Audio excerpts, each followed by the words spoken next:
There's a line that's been drawn through the ages. On that line stands an old rugged cross. On that cross a battle is waging for the gain of man's soul or its loss. On one side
Death is not final.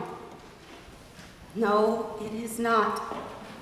For the memories tantalize and torment. He leaves me not once, but over and over. I can hear his laughter, so clear, so happy before the bad times. I wake up in the night and I hear his breath. Softly, it fills the room and I know he is here. He stands far away on a hill, but I am sure it is him. His hands are whole and unscarred, and they reach out to take in all of those people who surround him. So strong, so powerful, the distance between us dissolves like magic. Oh, and I weep, and suddenly his arms enfold me, warm and comforting, and I am safe. I hear his voice. It is firm and insistent, and he says, "Let the children come. Take care of the poor. Do not judge others. Believe in me." Oh, believe in me. Oh, Jesus, my Jesus, I have believed, but it does not help with this pain. The pain smothers the laughter and stifles the breath and pushes away the gentle arms. I hear you, but your words do not fill this void in my heart. You are an extension of me, part of me, body and soul, and now you are gone. How can I be here, the same whole person? Jesus, your death has left me incomplete. Now hear the words of Isaiah, the prophet who lived 600 years ago. He was despised and rejected by men, a man of sorrows and familiar with suffering. Surely he took up our infirmities and carried our sorrows, and he was pierced for our transgressions. He was crushed for our iniquities. The punishment that brought us peace was upon him, and by his wounds we are healed. He is not here. He is risen. There was a violent earthquake, for an angel of the Lord came down from heaven, and going to the tomb, rolled back the stone and sat on it. His appearance was like lightning. His clothes were white as snow. And the guards were so afraid of him, they shook and became like dead men. The angel said to the women, "Do not be afraid, for I know that you're looking for Jesus who was crucified. He is not here. He is risen, just like he said. Come and see the place where he lay. Then go quickly and tell his disciples, he is risen from the dead and is going ahead of you into Galilee. There you will see him. Now I have told you." 33 years ago, an angel told me I would give birth to a child who would be called the Son Most High, a king who would reign forever. How could a 16-year-old understand such a prediction? I only knew I was embarking on a journey of faith. I never saw the destination clearly, and I never understood why the way had to be so rocky and perilous.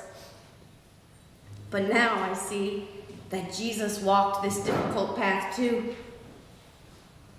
All that time I thought he was ignorant of the danger or foolish for provoking it.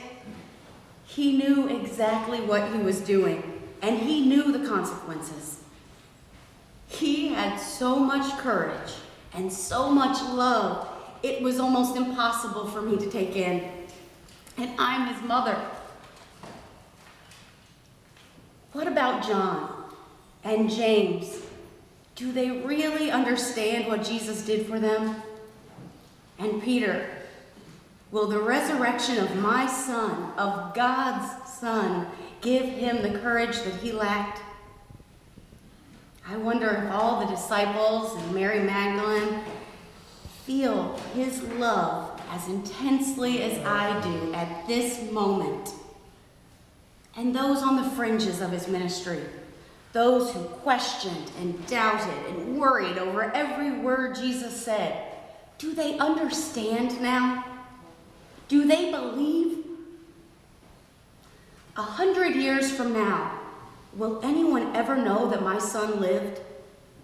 And if they do, will they know what he lived for? That he still lives? Oh, I hope so. I do hope so. As for me, 3 days ago, my son's head fell to his chest, and he uttered, "It is finished." I thought that was the end. Now I know he was only finished with one stretch of his journey. This journey that he and I started long ago.